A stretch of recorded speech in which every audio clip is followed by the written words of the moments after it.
All right, Paul Ryan. Paul Ryan says he was asked by Chris Wallace about what exactly is the Mitt Romney tax plan, because we hear him say he's going to cut taxes for everybody, but it's impossible.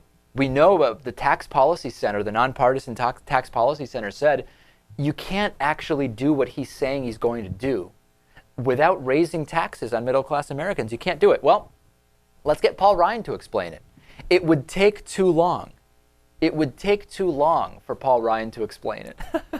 Here's what he had to say to Chris Wallace on Fox News. Let me just You haven't given me the math. No, but I don't have it would take me too long to go through all of the math, but let me say it this way. You can lower tax rates by 20% across the board by closing loopholes and still have preferences for the middle class for things like charitable deductions, for home purchases, for health care. I think I figured out what's going on. I think if you listen to those words, let me go back to one specific sentence. Let me listen to this again, Lewis, to make sure my analysis will be on track. Hold on. Preferences for the middle class. Oh, no, you know what? I went past it. Here we go. Let's try it one more time. By closing loopholes and still have preferences for the middle class. That's the word. For things like. That's the word. This is a semantic game that he's playing. You can still have preferences for the middle class. So really, if you could develop a system where taxes do go up for some people in the middle class and the benefits are disproportionately skewed towards others, as long as you can maintain some preferences for the middle class, which means what?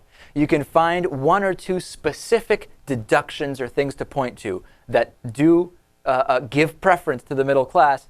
He's technically not lying, but it's weasel language, ladies and gentlemen. We know this stuff. So what does he mean when he's saying you can still cut taxes 20% across the board?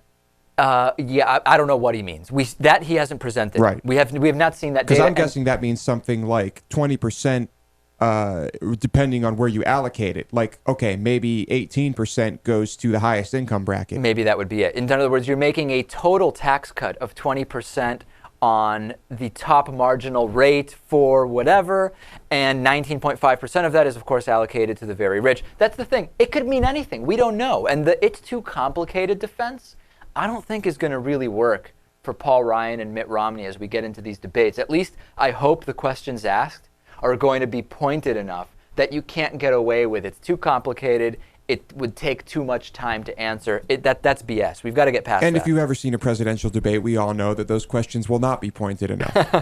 Probably not. I'm hoping, though. I'm hoping. Yeah, we'll keep our fingers crossed.